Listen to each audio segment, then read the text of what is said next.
지루한 면접이 이어지던 중 마지막 지원자가 문을 열고 들어서자 차미숙 회장의 시선이 멈췄습니다. 25살 박선영, 그 여성의 눈빛이 왠지 모르게 익숙했습니다. 강단 있으면서도 따뜻한, 마치 누군가를 닮은 듯한 그 눈빛. 형식적으로 질문을 이어가던 차미숙은 무심코 마지막 질문을 던졌습니다. 부모님은 뭐 하시나요? 잠시 망설이던 젊은 여성이 떨리는 목소리로 대답했습니다. 아버지는 박태수입니다. 오래전에 돌아가셨어요. 딸그랑 차미숙의 손에서 펜이 바닥으로 떨어졌습니다. 박태수, 20년 전 불의의 사고로 잃은 외아들의 이름이었습니다. 심장이 미친 듯이 뛰기 시작했습니다. 온몸이 얼어붙었고 숨이 막혔습니다. 설마 정말 설마. 괜찮으십니까, 회장님? 박선영이 놀라 물었지만 차미숙은 제대로 대답할 수조차 없었습니다. 아니에요. 괜찮습니다. 겨우 침착함을 되찾으려 애썼지만 손은 계속 떨렸습니다. 면접을 마치고 혼자 남은 사무실, 차미숙은 의자에 깊이 몸을 기댔습니다. 이 아이가 내 손녀란 말인가 20년 동안 얼어붙었던 그녀의 가슴 한구석이 그날 처음으로 조금씩 녹아내리기 시작했습니다. 사연 시작 전에 구독과 좋아요부터 꼭 눌러주세요. 여러분의 손길 하나가 2배의 행복으로 돌아옵니다. 알림 설정까지 하시면 다음 이야기를 누구보다 빨리 만나실 수 있어요. 서울 강남 한복판, 하늘을 찌를 듯 솟아오른 초고층 빌딩의 최상층. 그곳엔 대한민국 패션 업계에 살아있는 전설, 차미숙 회장의 사무실이 자리하고 있었습니다. 넓고 고요한 공간, 한쪽 벽면을 가득 채운 유리창 너머로 서울의 풍경이 한눈에 내려다 보였죠. 하지만 그 아름다운 전망을 즐길 여유는 차미숙에게 없었습니다. 아니, 정확히 말하자면 즐기려 하지 않았습니다. 70대 중반의 나이임에도 불구하고 차미숙의 자세는 곱고 단단했습니다. 단정하게 올린 은발, 흠잡을 데 없는 고급 맞춤 정장, 그리고 무엇보다 그 흔들림 없는 눈빛. 사람들은 그녀를 보며 냉혹한 경영자라 불렀고 그녀 역시 그 평가를 부정하지 않았습니다. 아니, 오히려 그렇게 불리는 것을 당연하게 여겼죠. 회장님, 오늘 오후 3시에 주요 임원 회의가 예정되어 있습니다. 비서의 목소리가 조심스럽게 들려왔습니다.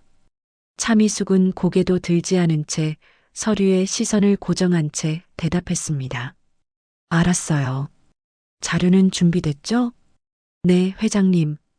이미 각 임원진 사무실로 전달했습니다. 그럼 됐어요. 나가보세요. 비서가 조용히 사무실을 나가자 다시 정적이 흘렀습니다. 차미숙은 펜을 들어 서류 위에 간결하게 사인을 그어 나갔습니다.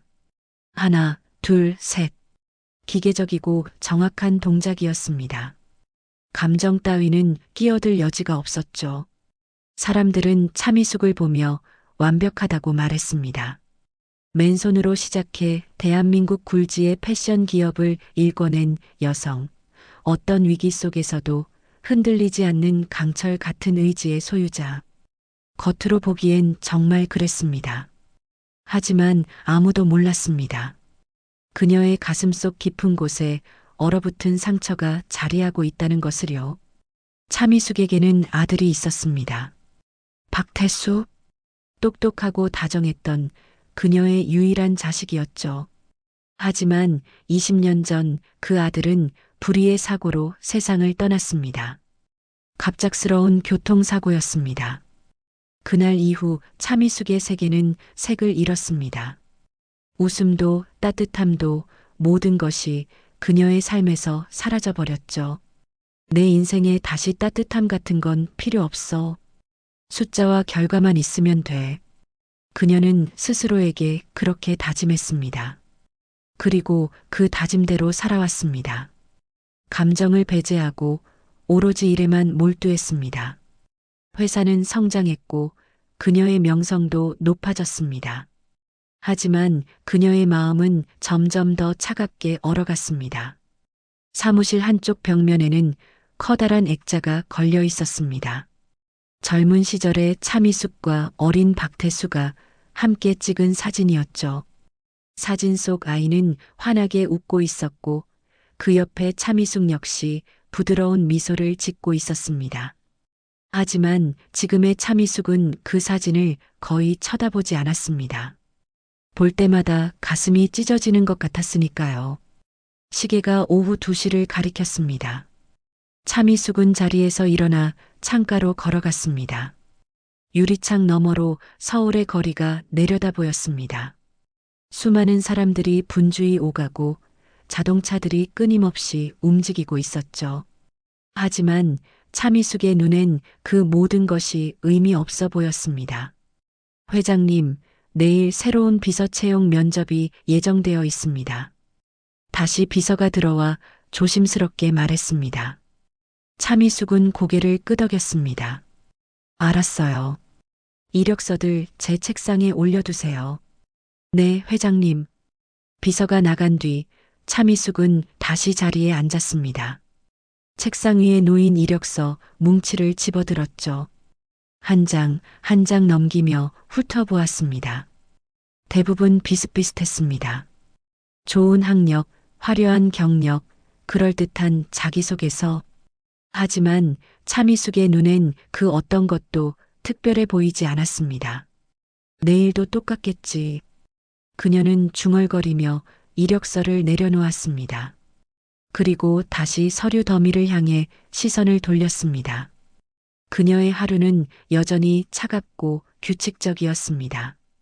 감정 따위는 끼어들 여지가 없었죠. 아니, 끼어들게 하지 않았습니다. 해가 저물어가고 있었습니다. 사무실 밖으로 직원들이 하나둘 퇴근하는 소리가 들려왔습니다. 하지만 차미숙은 여전히 자리를 지키고 있었습니다.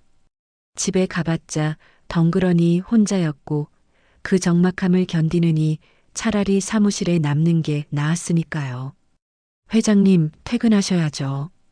비서가 마지막으로 인사를 하러 들어왔습니다. 차미숙은 고개를 저었습니다. 아직 볼 게 남았어요. 먼저 들어가세요. 네, 회장님. 그럼 조심히 들어가세요. 비서가 나가고 사무실엔 다시 정적만이 흘렀습니다. 차미숙은 창밖을 바라보았습니다. 서울의 야경이 점점 빛나기 시작했습니다. 수많은 불빛들이 어둠을 밝히고 있었죠. 하지만 차미숙의 마음속엔 여전히 어둠만이 자리하고 있었습니다. 내일도 똑같겠지. 아무것도 변하지 않을 거야. 그녀는 혼잣말처럼 중얼거렸습니다. 그리고 다시 서류를 펼쳤습니다. 숫자와 결과. 그것만이 그녀의 삶을 지탱하는 유일한 것이었으니까요. 감정 따위는 필요 없었습니다.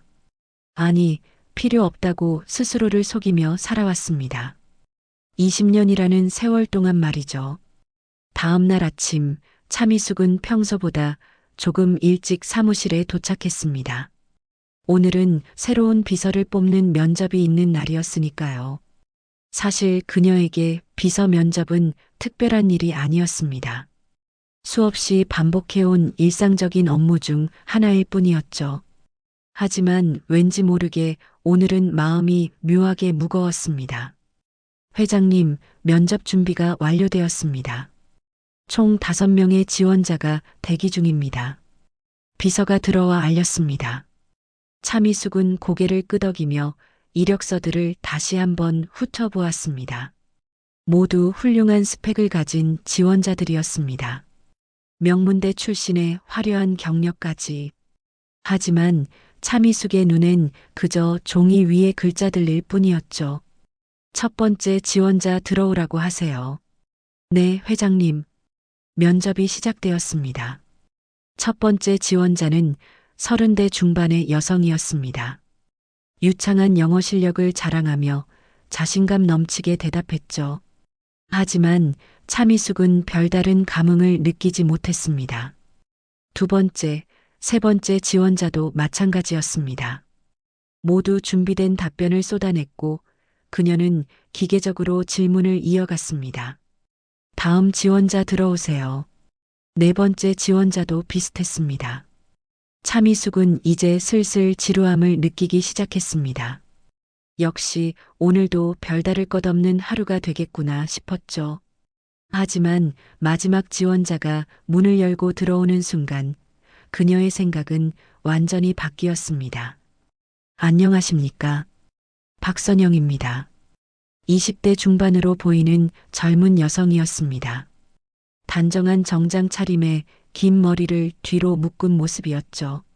하지만 차미숙의 시선을 사로잡은 건 그녀의 외모가 아니었습니다. 바로 그 눈빛이었습니다. 긴장한 듯 보였지만 동시에 강단 있어 보이는, 그리고 왠지 모르게 익숙한 그 눈빛 말이죠. 차미숙은 순간 가슴이 철렁 내려앉는 느낌을 받았습니다. 하지만 애써 침착함을 유지하며 이력서를 펼쳤습니다. 박선영, 25살. 평범한 대학을 졸업하고 몇 군데 회사에서 짧은 경력을 쌓았다고 적혀 있었습니다. 화려한 스펙은 아니었지만 자기소개서는 정직하고 진솔했습니다. 박선영 씨, 왜 우리 회사에 지원했나요?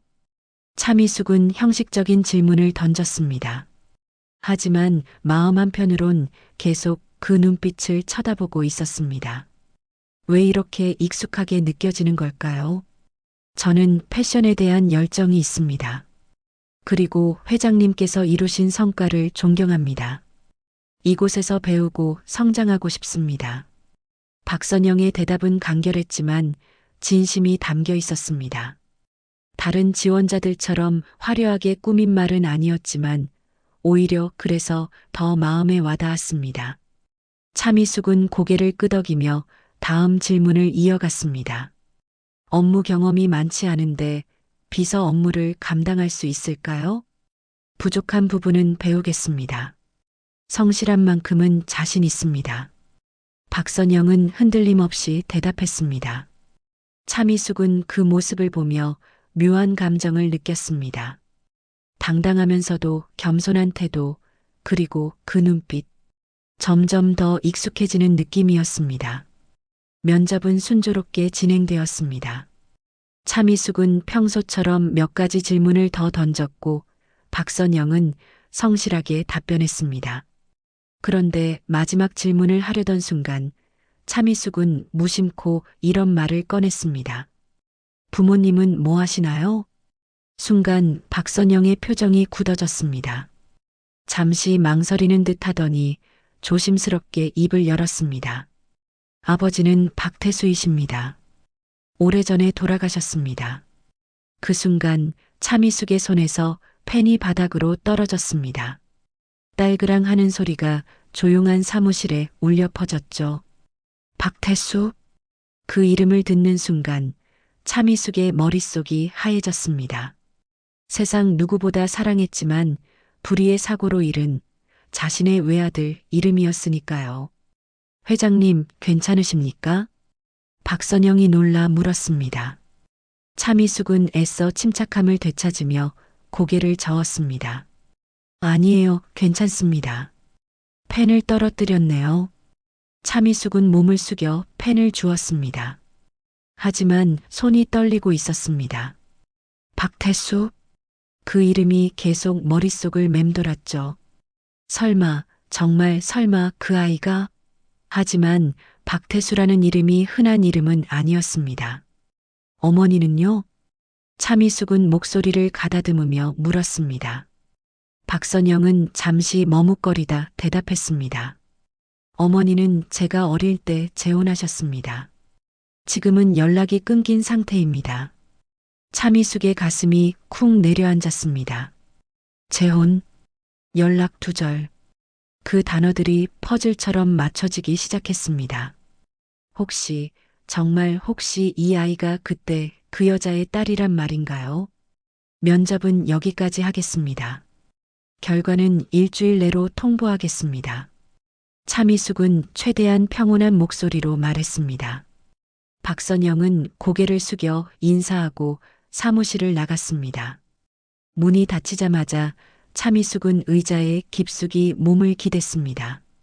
심장이 미친 듯이 뛰고 있었습니다. 박태수 설마. 차미숙은 떨리는 손으로 이력서를 다시 펼쳤습니다. 박선영, 25살. 아버지 박태수. 그 글자들이 눈에 박혔습니다. 20년 전 아들은 30이 되기 전에 세상을 떠났습니다. 만약 그 전에 아이가 있었다면 지금쯤 25살 정도가 되겠죠. 차미숙은 급히 비서를 불렀습니다. 박선영이라는 지원자, 신상을 조사해 보세요.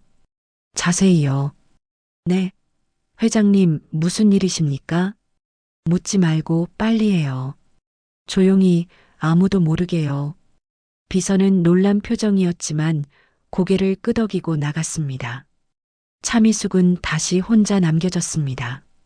사무실은 고요했지만 그녀의 마음속은 폭풍우가 휘몰아치고 있었습니다. 제발 아니길. 하지만 동시에 한편으론 바라고 있었습니다.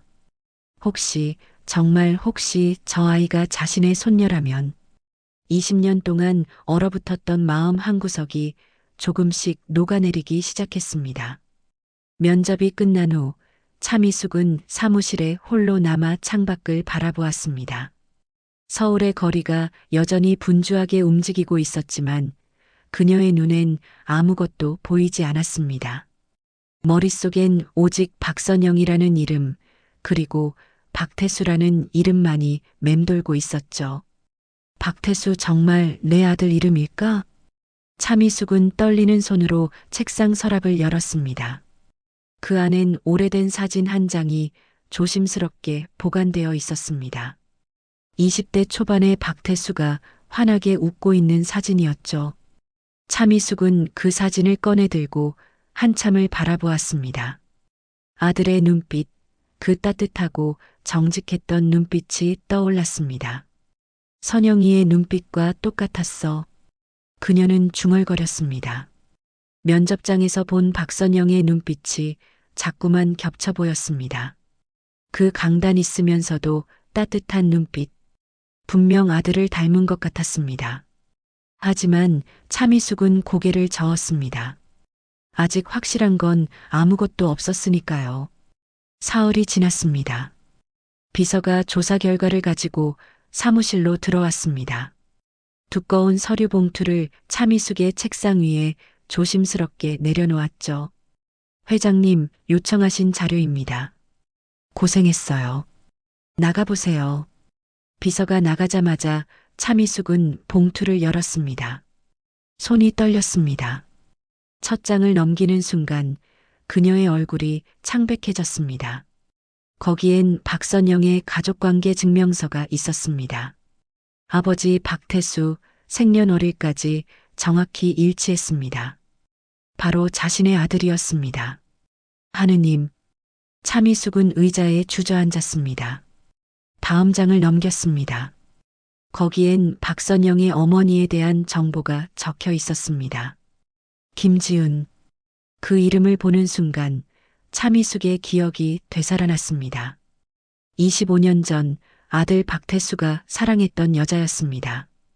당시 차미숙은 그 여자를 반대했습니다. 평범한 집안 출신이었고 학벌도 변변치 않았습니다.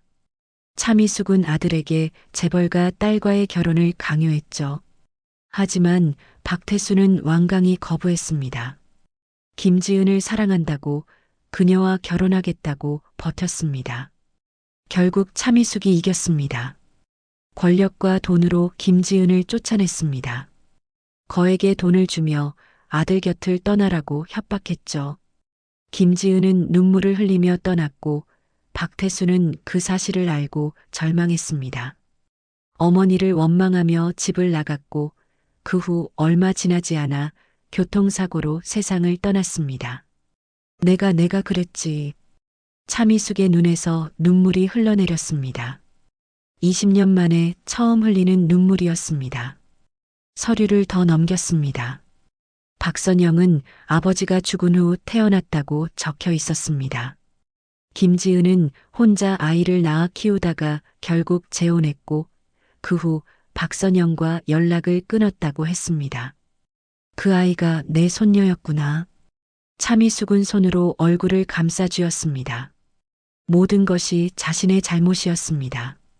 아들의 사랑을 짓밟았고 그 결과 아들을 잃었으며 손녀는 외롭게 자라야 했습니다. 모두 자신이 저지른 일이었습니다. 하필 그 아이가 이렇게 내 앞에 나타나다니. 차미숙은 서류를 덮었습니다. 머릿속이 복잡했습니다. 박선영을 채용해야 할까요? 말아야 할까요? 만약 채용한다면 진실을 밝혀야 할까요? 숨겨야 할까요? 수많은 생각이 머릿속을 어지럽혔습니다. 며칠 밤을 뜬 눈으로 지새운 끝에 차미숙은 결정을 내렸습니다. 박선영을 채용하기로 한 것입니다. 하지만 진실은 밝히지 않기로 했습니다. 아직은 때가 아니라고 판단했죠. 아니, 사실은 두려웠습니다. 진실을 밝혔을 때 박선영이 자신을 어떻게 볼지 그게 무서웠습니다. 비서실로 연락하세요. 박선영을 채용한다고요. 차미숙은 비서에게 지시했습니다. 비서는 고개를 끄덕이고 나갔습니다. 차미숙은 다시 혼자 남았습니다. 창밖을 바라보며 깊은 한숨을 내쉬었습니다. 일주일 후 박선영이 출근했습니다. 첫 출근 날 박선영은 긴장한 표정으로 차미숙의 사무실 문을 두드렸습니다. 회장님, 박선영입니다. 출근했습니다. 들어와요. 박선영이 들어오자 차미숙은 차갑게 말했습니다. 앉으세요. 업무 설명을 하겠어요. 박선영은 조심스럽게 의자에 앉았습니다. 차미숙은 일부러 무뚝뚝한 표정을 지었습니다. 감정을 드러낼 수 없었으니까요. 손녀라는 사실을 들키면 안 되었으니까요. 비서 업무는 간단하지 않아요. 제 일정 관리부터 회의 자료 준비, 각종 문서 작성까지 모든 걸 완벽하게 해내야 합니다. 실수는 용납 안 돼요. 네, 회장님. 최선을 다하겠습니다. 박선영은 고개를 숙였습니다. 차미숙은 그 모습을 보며 가슴이 아팠습니다. 저렇게 고개 숙이는 모습이 어린 시절 아들 박태수와 닮았으니까요. 하지만 차미숙은 애써 무표정을 유지했습니다. 업무 지시는 한 번만 해요. 두 번 묻지 마세요. 알아서 메모하고 기억하세요. 네, 회장님. 차미숙은 일부러 더 차갑게 대했습니다. 박선영과 거리를 두어야 한다고 생각했습니다. 감정이 흔들리면 안 되었으니까요. 진실을 들키면 안 되었으니까요. 하지만 박선영을 볼 때마다 가슴 한구석이 저려왔습니다. 오늘부터 출근 시간은 8시예요. 퇴근은 제가 퇴근할 때까지 대기하세요. 질문 있어요? 없습니다, 회장님. 박선영은 담담하게 대답했습니다. 차미숙은 고개를 끄덕이며 손짓했습니다. 나가봐요. 박선영이 사무실을 나가자 차미숙은 깊은 한숨을 내쉬었습니다. 가슴이 무거웠습니다. 손녀를 바로 앞에 두고도 할머니라고 말하지 못하는 자신이 비참했습니다. 하지만 어쩔 수 없었습니다. 아직은 때가 아니었으니까요. 차미숙은 창밖을 바라보았습니다. 햇살이 밝게 빛나고 있었지만 그녀의 마음속은 여전히 어두웠습니다. 손녀와 함께 있지만 그 어느 때보다 외로웠습니다. 박선영이 출근한 지 한 달이 지났습니다. 그동안 차미숙은 의도적으로 박선영을 차갑게 대했습니다. 다른 직원들에게보다 훨씬 더 엄하게 굴었죠. 작은 실수도 용납하지 않았고 늘 냉랭한 말투로 지시했습니다. 박선영과 거리를 두려는 몸부림이었습니다. 이 서류 다시 작성해요. 오타가 2군데나 있어요. 죄송합니다, 회장님. 바로 수정하겠습니다. 박선영은 고개를 숙이며 서류를 받아들었습니다. 차미숙은 그 모습을 보며 가슴이 저려왔지만 애써 무표정을 유지했습니다. 손녀에게 할머니답게 대해주고 싶었지만 그럴 수 없었습니다. 진실을 밝힐 용기가 없었으니까요. 회사 안에서 소문이 퍼지기 시작했습니다. 복도에서, 휴게실에서 직원들은 수군거렸습니다. 회장님이 새로운 비서한테 유난히 엄하시던데? 맞아. 다른 비서들한테는 안 그러셨잖아. 근데 이상한 게 그 애를 자꾸 옆에 두시더라고. 혹시 뭔가 특별한 이유가 있는 거 아냐? 소문은 점점 커져갔습니다. 어떤 직원은 박선영이 회장의 먼 친척이라고 했고, 어떤 직원은 회장이 박선영의 재능을 눈여겨본다고 했습니다. 온갖 추측들이 난무했죠. 박선영은 그런 소문들을 들으면서도 묵묵히 일했습니다. 차미숙의 차가운 대우에도 불평 한마디 하지 않았습니다. 오히려 더 열심히 일하며 자신을 증명하려 애썼죠. 그 모습을 볼 때마다 차미숙의 마음은 더욱 무거워졌습니다. 저 애는 왜 저렇게 강할까? 차미숙은 혼자 중얼거렸습니다. 박선영의 강인함이 아들 박태수를 닮았다는 생각이 들었습니다. 어려운 상황에서도 굴하지 않고 버티는 모습, 그건 분명 아들에게서 물려받은 것이었습니다. 어느 날 저녁 야근을 하던 차미숙은 우연히 박선영의 책상을 지나가게 되었습니다. 박선영은 이미 퇴근했고 책상 위엔 개인 물건들이 놓여 있었습니다.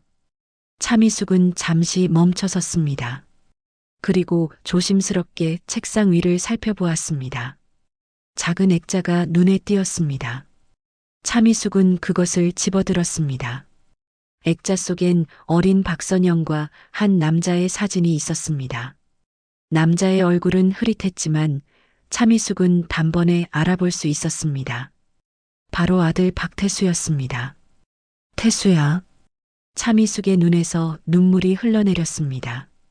사진 속 박태수는 어린 딸을 안고 환하게 웃고 있었습니다. 그 모습이 너무나 행복해 보였습니다. 차미숙은 사진을 꼭 껴안았습니다. 가슴이 찢어지는 것 같았습니다. 미안해, 정말 미안해. 그녀는 작은 목소리로 중얼거렸습니다. 아들에게, 손녀에게, 모두에게 미안했습니다. 자신의 욕심과 고집 때문에 모든 것을 망쳐버렸다는 죄책감이 밀려왔습니다. 차미숙은 한참을 그렇게 서 있다가 조심스럽게 액자를 제자리에 놓았습니다. 다음 날부터 차미숙의 태도가 조금씩 변하기 시작했습니다. 여전히 엄격했지만 예전처럼 냉정하지만은 않았습니다. 박선영이 잘한 일에 대해서는 짧게나마 칭찬했고 가끔은 걱정하는 눈빛으로 바라보기도 했습니다. 오늘 회의 자료 잘 정리했어요. 차미숙이 말했습니다. 박선영은 놀란 표정으로 고개를 들었습니다. 회장에게 칭찬을 듣는 건 처음이었으니까요. 감사합니다, 회장님. 앞으로도 이렇게 해요. 차미숙은 짧게 말하고 고개를 돌렸습니다. 하지만 입가엔 희미한 미소가 번졌습니다. 박선영도 그 미소를 보았습니다. 그리고 조금은 안도했습니다. 회장이 조금씩 마음을 여는 것 같았으니까요. 하지만 회사 내부에서는 소문이 더욱 커져갔습니다. 이번엔 더 구체적인 소문이었습니다. 회장이 저 애를 눈여겨본대. 뭔가 특별한 게 분명해. 혹시 후계자로 키우려는 거 아냐? 갑자기 나타난 친척이라든가 아니면 불법적인 관계라든가 악의적인 소문까지 퍼지기 시작했습니다. 박선영은 그런 소문들 때문에 점점 힘들어졌습니다. 다른 직원들의 시선이 따가웠고 일부러 거리를 두는 사람들도 생겼습니다. 하지만 박선영은 참았습니다. 이 일이 필요했고 또 회장이 조금씩 변하는 모습을 보며 희망을 느꼈으니까요. 어느 날 박선영은 용기를 내어 차미숙에게 물었습니다. 회장님, 제가 실례가 안 된다면 여쭤봐도 될까요? 뭔데요? 왜 저를 채용하셨는지, 그리고 왜 저에게만 유난히 엄하신지 궁금합니다. 차미숙은 잠시 망설였습니다. 진실을 말해야 할까요? 하지만 아직은 때가 아니라고 판단했습니다. 당신이 특별해서가 아니에요. 그저 일을 제대로 하길 바랄 뿐이에요. 그렇군요. 박선영은 고개를 숙였습니다. 실망한 표정이었습니다. 차미숙은 그 모습을 보며 가슴이 아팠습니다. 진실을 말하고 싶었지만 아직은 용기가 나지 않았습니다. 그날 밤 차미숙은 집에 돌아와 혼자 술을 마셨습니다. 오랜만에 마시는 술이었습니다. 취기가 오르자 억눌렀던 감정들이 터져나왔습니다. 내가 왜 이렇게 비겁할까? 왜 진실을 말하지 못할까? 차미숙은 눈물을 흘렸습니다. 손녀를 바로 앞에 두고도 할머니라고 말하지 못하는 자신이 한심했습니다. 하지만 두려움이 더 컸습니다. 진실을 밝혔을 때 박선영이 자신을 원망할까봐, 거부할까봐 무서웠습니다. 조금만 더 기다리자, 조금만 더. 차미숙은 스스로를 달랬습니다. 하지만 그녀는 몰랐습니다. 시간이 지날수록 상황은 더 복잡해질 거라는 것을, 그리고 곧 모든 것이 걷잡을 수 없이 흘러갈 거라는 것을요. 박선영이 입사한 지 석 달이 지났습니다. 회사 내 소문은 점점 더 거대해졌고, 이제는 단순한 수군거림을 넘어 공공연한 이야기가 되어버렸습니다. 특히 차미숙의 오랜 라이벌이자 부사장 자리를 노리던 임원 홍장섭이 이 소문에 주목하기 시작했습니다. 홍장섭은 차미숙과 함께 회사를 일궈온 창립 멤버였습니다. 하지만 늘 2인자에 머물렀고 그것이 오랜 불만으로 쌓여 있었죠. 회장 자리를 호시탐탐 노리던 그에게 박선영의 존재는 절호의 기회로 보였습니다. 저 여자애 뭔가 있어. 회장이 저렇게까지 신경 쓸 리가 없거든. 홍장섭은 측근들을 모아놓고 말했습니다. 그리고 지시를 내렸습니다. 박선영이라네, 뒷조사 좀 해봐. 철저하게. 출생부터 지금까지 모든 걸 파헤쳐. 알겠습니다, 상무님. 며칠 후 홍장섭의 책상 위에 두꺼운 보고서가 올라왔습니다. 그는 천천히 내용을 읽어 내려갔습니다. 그리고 어느 순간 눈이 번쩍 떠졌습니다. 박선영의 아버지 이름 박태수. 그 이름 옆에 작은 메모가 붙어 있었습니다. 차미숙 회장의 외아들, 20년 전 사망. 이럴 수가. 홍장섭은 입가에 비웃음을 지었습니다. 모든 퍼즐이 맞춰졌습니다. 박선영은 차미숙의 손녀였던 것입니다. 그리고 회장은 그 사실을 숨기고 있었습니다. 이보다 완벽한 무기가 또 어디 있겠습니까? 족벌경영이라 완벽하잖아. 홍장섭은 자료를 꼼꼼히 정리했습니다. 그리고 때를 기다렸습니다. 가장 치명적인 순간, 가장 많은 사람들 앞에서 이 사실을 폭로할 계획이었습니다. 기회는 곧 찾아왔습니다. 한 달 후, 전 직원이 참석하는 분기별 전체 회의가 예정되어 있었습니다. 홍장섭은 그날을 목표로 준비를 시작했습니다. 증거 자료를 모으고 발표 순서를 조정하고 주요 주주들에게도 미리 귀띔했습니다. 이번 회의 재미있는 일이 있을 겁니다. 꼭 참석하십시오. 회의 당일 대강당은 직원들로 가득 찼습니다. 차미숙은 단상 위에 앉아 있었고 박선영은 뒤편에서 회의 자료를 준비하고 있었습니다. 평소와 다름없는 풍경이었습니다. 하지만 곧 모든 것이 뒤집힐 예정이었죠. 회의가 진행되었습니다. 각 부서의 실적 보고가 이어졌고 차미숙은 간결하게 피드백을 주었습니다. 그리고 마지막 순서가 되었을 때 홍장섭이 자리에서 일어났습니다. 회장님, 제가 한 가지 중요한 안건을 제기하고 싶습니다. 차미숙은 눈살을 찌푸렸습니다. 예정에 없던 발언이었습니다. 무슨 안건인지 말해보세요. 투명 경영에 관한 건입니다. 홍장섭은 천천히 단상으로 걸어갔습니다. 그리고 준비해온 자료를 화면에 띄웠습니다. 거기엔 박선영의 가족관계 증명서가 크게 확대되어 있었습니다.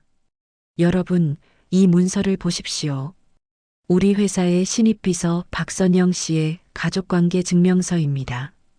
강당이 술렁이기 시작했습니다. 박선영은 얼굴이 창백해졌습니다. 무슨 일이 벌어지는지 직감했습니다. 차미숙은 주먹을 꽉 쥐었습니다. 홍상무, 지금 뭐 하는 겁니까? 하지만 홍장섭은 아랑곳하지 않았습니다. 오히려 목소리를 높였습니다. 이 여직원의 아버지를 보십시오. 박태수? 바로 회장님의 돌아가신 아들 아닙니까? 순간 강당이 소란스러워졌습니다. 직원들은 믿을 수 없다는 표정으로 서로를 쳐다봤습니다. 박선영은 그 자리에 얼어붙었습니다. 차미숙은 자리에서 일어났지만 아무 말도 할 수 없었습니다. 회장님께서는 이 사실을 숨기고 손녀를 회사에 채용하셨습니다. 이게 바로 족벌 경영 아닙니까? 홍장섭의 목소리가 강당에 울려 퍼졌습니다. 직원들의 웅성거림은 더욱 커졌습니다. 누군가는 놀라워했고 누군가는 분노했습니다. 박선영은 떨리는 목소리로 말했습니다.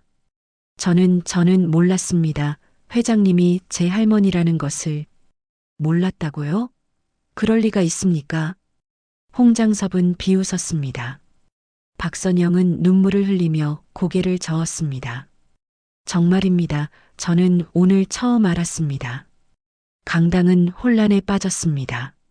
언론 기자들까지 몰려들기 시작했습니다. 누군가 미리 제보한 것이 분명했습니다. 카메라 플래시가 터졌고 마이크가 차미숙을 향했습니다. 회장님, 사실입니까? 박선영 씨가 손녀가 맞습니까? 왜 숨기셨습니까?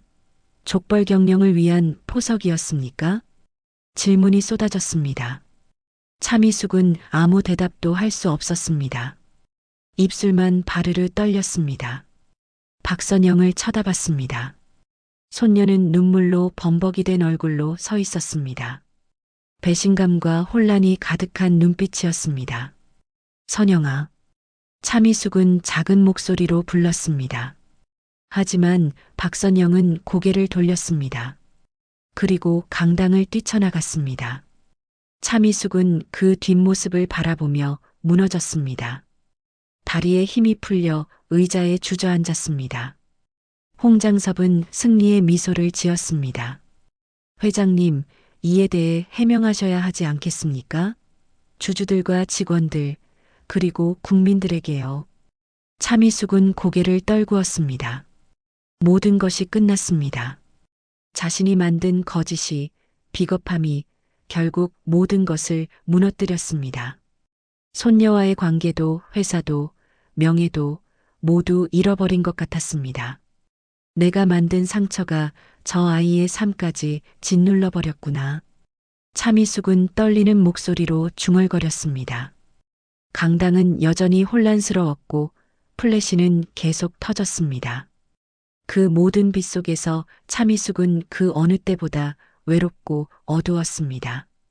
그날 밤 차미숙은 집에 돌아왔지만 잠을 이룰 수 없었습니다. 거실 소파에 앉아 어둠 속을 응시했습니다. 오늘 일어난 일들이 끊임없이 머릿속을 맴돌았습니다. 박선영의 눈물 젖은 얼굴, 배신감으로 가득했던 그 눈빛이 계속 떠올랐습니다. 선영아, 미안해. 차미숙은 작은 목소리로 중얼거렸습니다.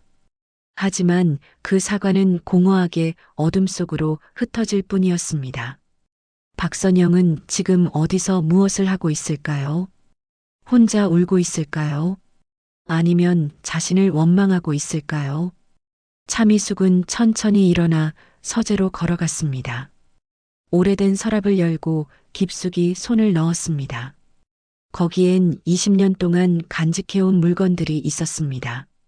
아들 박태수의 유품들이었죠. 낡은 일기장, 어린 시절 그림들, 그리고 편지 한 통. 차미숙은 떨리는 손으로 편지를 꺼냈습니다. 누렇게 바랜 봉투였습니다. 아들이 죽기 일주일 전에 쓴 편지였습니다. 하지만 차미숙은 그동안 단 한 번도 이 편지를 펼쳐보지 못했습니다. 두려웠으니까요. 아들의 마지막 말이 자신에 대한 원망일까봐 무서웠으니까요. 하지만 오늘은 달랐습니다. 이제는 알아야 했습니다. 아들의 진심을, 자신이 저지른 죄의 무게를 제대로 마주해야 했습니다. 차미숙은 조심스럽게 봉투를 뜯었습니다. 어머니께 이 편지를 쓰는 지금 저는 어머니가 미울 수도 원망스러울 수도 없습니다. 그저 슬플 뿐입니다. 어머니는 제가 행복하길 바라셨다고 말씀하셨죠. 하지만 어머니가 원하신 행복은 제가 원하는 행복이 아니었습니다. 저는 지은이를 사랑했습니다. 그 사랑이 제 인생의 전부였습니다. 하지만 어머니는 그것을 빼앗아 가셨습니다. 차미숙의 손이 떨렸습니다. 눈물이 편지 위로 떨어졌습니다. 하지만 계속 읽어내려갔습니다. 어머니, 저는 이제 살아갈 이유를 잃었습니다. 지은이가 떠난 후 이 세상은 색을 잃었습니다. 하지만 어머니를 원망하지 않습니다. 어머니도 어머니 나름의 이유가 있으셨을 테니까요. 다만 부탁이 있습니다. 만약 언젠가 지은이를 다시 만나게 되신다면 그녀에게 전해주세요. 내가 끝까지 그녀를 사랑했다고, 그리고 미안하다고. 편지는 거기서 끝이었습니다. 차미숙은 편지를 가슴에 꼭 안았습니다. 그리고 처음으로 크게 울었습니다. 20년 동안 억눌러왔던 감정이 폭발했습니다.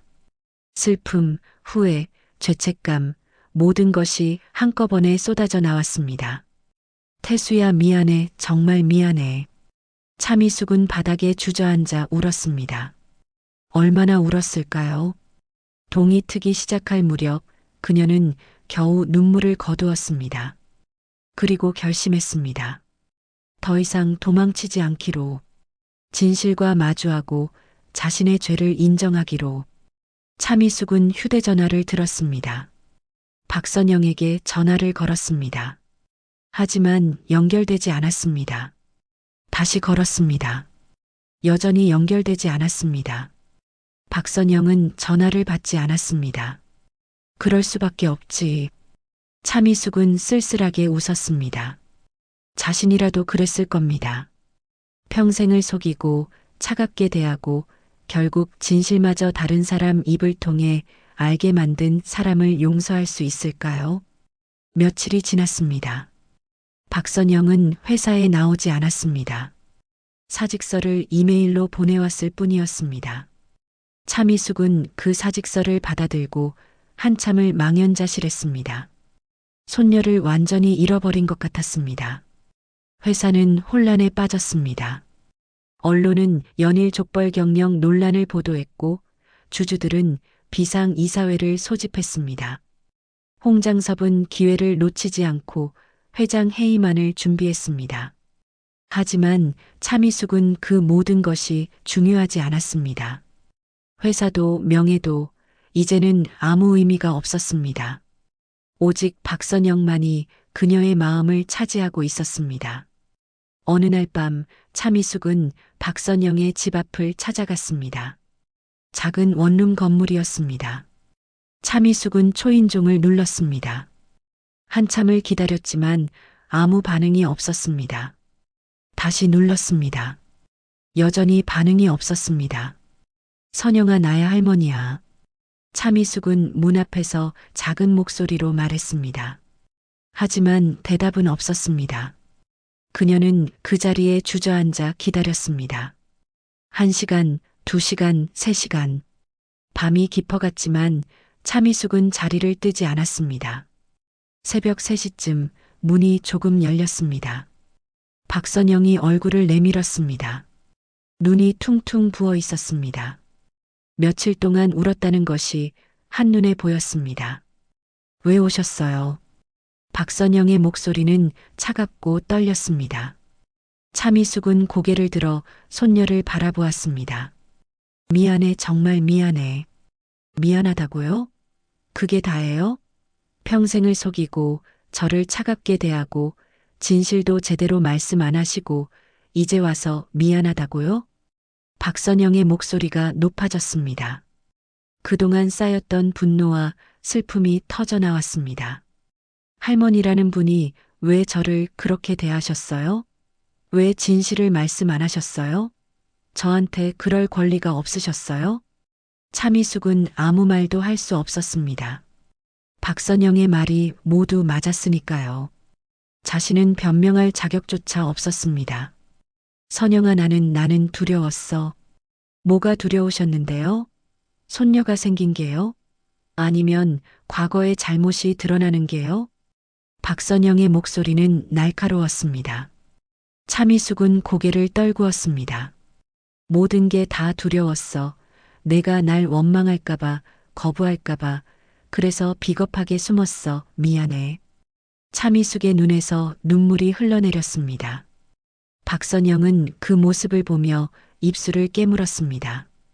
화도 났지만 동시에 마음 한구석이 아팠습니다. 돌아가세요. 저 혼자 있고 싶어요. 박선영은 말하고 문을 닫으려 했습니다. 차미숙은 다급히 손을 뻗었습니다. 선영아, 제발 한 번만 기회를 줘. 하지만 문은 닫혔습니다. 차미숙은 그 앞에 무릎을 꿇고 앉아 한참을 울었습니다. 모든 것이 자신의 잘못이었습니다. 일주일 후 비상주주총회가 소집되었습니다. 회사의 운명이 걸린 자리였습니다. 홍장섭은 차미숙 회장 해임안을 들고 나왔고 주요 주주들도 대부분 그의 편에 서 있었습니다. 언론도 대거 몰려들었습니다. 모두가 차미숙의 몰락을 예상하고 있었습니다. 차미숙은 회의실에 들어섰습니다. 그녀의 얼굴은 수척해 있었지만 눈빛만은 또렷했습니다. 더 이상 도망치지 않기로 결심한 사람의 눈빛이었습니다.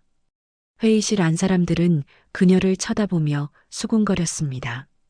회장님, 자리에 앉으시죠. 홍장섭이 비아냥거리는 투로 말했습니다. 차미숙은 아무 말 없이 단상 위 의자에 앉았습니다.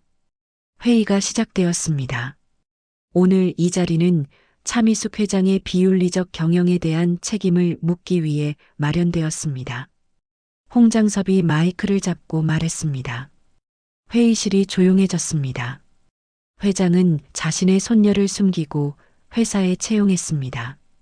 이는 명백한 족벌 경영이며 주주와 직원들을 기만한 행위입니다. 이에 회장 해임안을 상정합니다. 박수 소리가 터져 나왔습니다. 대부분의 주주들이 동의하는 분위기였습니다. 홍장섭은 승리를 확신하는 듯한 미소를 지었습니다. 회장님, 할 말씀 있으십니까? 홍장섭이 물었습니다. 차미숙은 천천히 자리에서 일어났습니다. 그리고 마이크 앞에 섰습니다. 회의실의 모든 시선이 그녀에게 쏠렸습니다. 네, 할 말이 있습니다. 차미숙의 목소리는 떨렸지만 단호했습니다. 그녀는 깊게 숨을 들이마셨습니다. 여러분이 알고 계시는 대로 박선영은 제 손녀가 맞습니다. 회의실이 다시 술렁였습니다. 차미숙은 계속 말을 이어갔습니다. 25년 전 저는 제 아들 박태수가 사랑하는 여자를 쫓아냈습니다. 집안 체면 때문이었습니다. 돈과 권력으로 그 여자를 협박했고 아들의 행복을 빼앗았습니다. 차미숙의 목소리가 잠시 떨렸습니다. 하지만 그녀는 멈추지 않았습니다. 제 아들은 그 일로 절망했고 얼마 지나지 않아 사고로 세상을 떠났습니다. 저는 그때 몰랐습니다. 아들에게 딸이 있었다는 것을요. 제가 쫓아낸 그 여자가 임신한 상태였다는 것을요. 회의실이 조용해졌습니다. 모두가 숨을 죽이고 차미숙의 말을 들었습니다. 20년 동안 저는 외롭게 살았습니다. 아들을 잃은 슬픔과 죄책감 속에서 하루하루를 버텼습니다. 그리고 얼마 전 우연히 제 손녀를 만났습니다. 박선영이라는 이름으로요. 차미숙은 잠시 말을 멈추고 눈을 감았습니다. 박선영의 얼굴이 떠올랐습니다. 저는 비겁했습니다. 손녀에게 진실을 말해야 했지만 두려워서 숨겼습니다. 거부당할까봐, 원망받을까봐 무서웠습니다. 그래서 차갑게 대했고 거리를 뒀습니다. 회의실 앞 몇몇 사람들의 눈에서 눈물이 흘러내렸습니다. 차미숙의 고백이 진심으로 느껴졌습니다. 홍상무님 말씀이 맞습니다. 저는 손녀를 숨겼고 여러분을 속였습니다. 하지만 족벌 경영을 위해서가 아니었습니다. 저는 그저 가족이 그리웠습니다. 20년 동안 잃어버렸던 가족을요. 차미숙의 목소리가 떨렸습니다. 눈물이 뺨을 타고 흘러내렸습니다. 저는 이 회사를 맨손으로 일궈냈습니다. 제 피와 땀으로 세웠습니다. 하지만 그 과정에서 정작 소중한 것들을 잃어버렸습니다. 아들도 손녀도 사랑도 모두 잃었습니다. 차미숙은 회의실을 둘러보았습니다. 주주들의 얼굴을, 직원들의 얼굴을 하나하나 바라보았습니다. 여러분께 사과드립니다. 진실을 숨긴 것 용서해 주십시오. 하지만 한 가지만은 말씀드리고 싶습니다. 저는 박선영을 후계자로 키우려던 것이 아닙니다. 그저 할머니로서 손녀 곁에 있고 싶었을 뿐입니다. 홍장섭이 냉소를 지으며 말했습니다. 감동적인 이야기지만 그것이 잘못을 정당화할 수는 없습니다. 압니다. 차미숙이 고개를 끄덕였습니다. 제 잘못은 변명할 수 없습니다. 그래서 결정했습니다. 저는 이 자리에서 회장직을 내려놓겠습니다. 회의실이 술렁였습니다. 예상치 못한 선언이었습니다. 홍장섭조차 놀란 표정을 지었습니다. 하지만 한 가지 부탁이 있습니다. 차미숙은 회의실을 다시 둘러보았습니다. 이 회사를 지켜주십시오. 제 잘못 때문에 이 회사가 무너져서는 안 됩니다. 수많은 직원들이 여기서 일하고 있고 그들의 가족들이 이 회사에 의지하고 있습니다. 차미숙의 목소리에 힘이 실렸습니다. 저는 회장직에서 물러나지만 명예회장으로서 이 회사를 지켜보겠습니다. 그리고 제가 저지른 잘못을 남은 인생으로 속죄하겠습니다. 순간 회의실 뒤편에서 박수 소리가 들렸습니다. 1명, 2명, 점점 더 많은 사람들이 박수를 쳤습니다. 차미숙의 진심 어린 고백에 감동한 사람들이었습니다. 홍장섭은 당황한 표정으로 주변을 둘러보았습니다. 상황이 자신이 원하던 방향과 다르게 흘러가고 있었습니다. 그때 회의실 문이 열렸습니다. 모두가 그쪽을 돌아보았습니다. 거기엔 박선영이 서 있었습니다. 그녀는 천천히 단상을 향해 걸어왔습니다. 선영아. 차미숙은 믿을 수 없다는 표정으로 손녀를 바라보았습니다. 박선영은 차미숙 앞에 섰습니다. 두 사람의 눈이 마주쳤습니다. 할머니. 박선영이 작게 불렀습니다. 그 한마디에 차미숙의 눈에서 눈물이 쏟아졌습니다. 박선영도 눈물을 흘리며 말했습니다. 저도 할머니가 그리웠어요. 두 사람은 그 자리에서 끌어안았습니다. 회의실 앞 모든 사람들이 일어나 박수를 쳤습니다. 진심 어린 화해의 순간이었습니다. 홍장섭만이 굳은 표정으로 그 광경을 바라보고 있었습니다. 주주총회가 끝난 후 석 달이 흘렀습니다. 차미숙은 약속대로 회장직에서 물러나 명예회장이 되었습니다. 새로운 회장은 홍장섭이 아닌 오랫동안 회사를 묵묵히 지켜온 김정훈 부사장이 선임되었습니다. 홍장섭은 그날의 일로 오히려 신뢰를 잃고 회사를 떠나야 했습니다. 박선영은 다시 회사로 돌아왔습니다. 하지만 이번엔 비서가 아닌 신규 사업팀의 팀원으로 새 출발을 했습니다. 차미숙과의 관계 때문에 특혜 논란이 생기지 않도록 스스로 선택한 길이었습니다. 할머니, 이게 제가 선택한 길이에요. 할머니 그늘이 아닌 제 힘으로 서고 싶어요. 박선영이 말했을 때 차미숙은 고개를 끄덕이며 눈물을 흘렸습니다. 손녀가 자랑스러웠습니다. 자신의 아들을 닮은 강하고 당당한 모습이었습니다. 차미숙은 이제 더 이상 매일 회사에 나가지 않았습니다. 일주일에 두세 번 중요한 회의가 있을 때만 참석했습니다. 나머지 시간은 박선영과 함께 보냈습니다. 잃어버린 20년을 되찾으려는 듯 두 사람은 많은 시간을 함께 했습니다. 할머니, 오늘은 제가 요리해 드릴게요. 어느 주말 박선영이 차미숙의 집을 찾아왔습니다. 커다란 쇼핑백을 들고 온 손녀를 보며 차미숙은 미소 지었습니다. 요리를 할 줄 알아? 서툴지만 배웠어요. 할머니 드시고 싶은 거 만들어 드리고 싶어서요. 박선영은 부엌으로 들어가 분주하게 움직였습니다. 차미숙은 거실 소파에 앉아 그 모습을 지켜보았습니다. 주방에서 들려오는 소리, 박선영의 콧노래, 그 모든 것이 따뜻했습니다. 20년 동안 차갑게 얼어있던 집이 생기를 되찾는 것 같았습니다. 할머니, 다 됐어요. 박선영이 음식을 들고 나왔습니다. 서툰 솜씨지만 정성이 가득 담긴 식탁이었습니다. 두 사람은 마주 앉아 함께 식사를 했습니다. 맛있어. 정말 맛있어. 차미숙은 눈물을 글썽이며 말했습니다.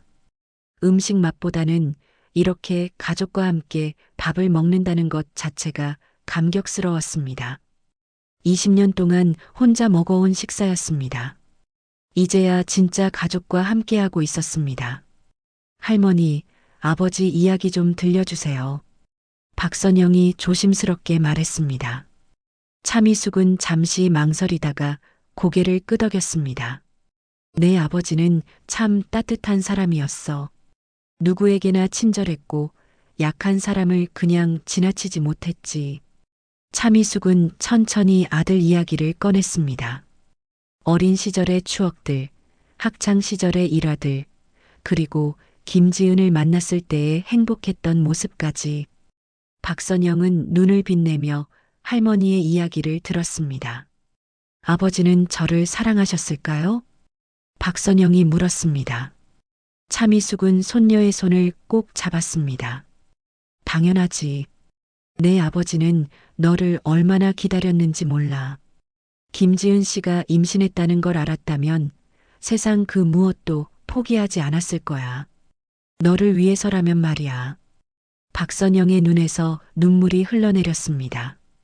차미숙도 함께 눈물을 흘렸습니다. 두 사람은 한참을 그렇게 손을 맞잡고 앉아 있었습니다. 시간이 더 흘렀습니다. 계절이 바뀌고 세상도 조금씩 변해갔습니다. 차미숙과 박선영의 관계도 점점 깊어져 갔습니다. 이제 두 사람은 진짜 할머니와 손녀처럼 자연스럽게 지냈습니다. 어느 가을날 두 사람은 함께 묘지를 찾았습니다. 박태수의 묘 앞이었습니다. 차미숙은 20년 만에 처음으로 아들 앞에서 편안한 마음으로 설 수 있었습니다. 태수야, 엄마가 왔어. 그리고 내 딸도 데려왔어. 차미숙은 무릎을 꿇고 묘비를 어루만졌습니다. 박선영도 옆에 무릎을 꿇었습니다. 아버지, 저예요. 선영이에요. 할머니를 만났어요. 이제 우리 가족이 됐어요. 박선영의 목소리가 떨렸습니다. 차미숙은 손녀의 손을 꼭 잡았습니다. 태수야, 미안했어. 정말 미안했어. 하지만 이제는 괜찮아. 내 딸을 잘 돌볼게. 내가 못해준 사랑을 엄마가 대신 줄게. 바람이 불어왔습니다. 나뭇잎들이 살랑거렸습니다. 마치 박태수가 대답하는 것처럼 느껴졌습니다. 두 사람은 한참을 그렇게 앉아 있었습니다. 그날 저녁 차미숙의 사무실. 명예회장실은 예전 회장실보다 작았지만 훨씬 따뜻했습니다. 창가에는 박선영이 선물한 화분이 놓여 있었고 벽에는 가족 사진이 걸려 있었습니다. 박선영이 문을 두드렸습니다. 할머니, 퇴근 시간이에요. 같이 저녁 먹으러 가요. 그래, 가자. 차미숙은 미소 지으며 일어났습니다. 두 사람은 나란히 사무실을 나섰습니다. 복도를 지나며 직원들이 인사했습니다. 명예회장님, 팀장님, 안녕히 가세요. 수고했어요. 차미숙과 박선영은 함께 대답했습니다. 엘리베이터를 타고 내려가며 차미숙은 창밖을 바라보았습니다. 서울의 야경이 아름답게 펼쳐져 있었습니다. 예전엔 차갑게만 보이던 그 풍경이 이제는 따뜻하게 느껴졌습니다. 할머니, 무슨 생각하세요? 응? 아무것도. 그냥 행복하다는 생각. 차미숙은 손녀를 바라보며 미소 지었습니다. 박선영도 함께 웃었습니다. 저도요, 할머니. 저도 행복해요. 엘리베이터 문이 열렸습니다. 두 사람은 손을 잡고 함께 걸어 나갔습니다. 밤하늘엔 별이 빛나고 있었습니다. 차갑던 제국은 무너졌지만 그 자리에 사랑과 치유가 다시 피어나고 있었습니다. 그리고 두 사람은 이제 함께였습니다. 잃어버린 시간을 되찾으며 새로운 내일을 향해 걸어가고 있었습니다. 오늘 사연이 여러분 마음에 작은 울림이 되었길 바랍니다. 다음 이야기가 기다려지신다면 구독과 알림 설정 잊지 마시고 좋아요와 댓글로 마음을 나눠주세요. 여러분 덕분에 이 채널이 이어집니다. 감사합니다. 사연 일상이었습니다.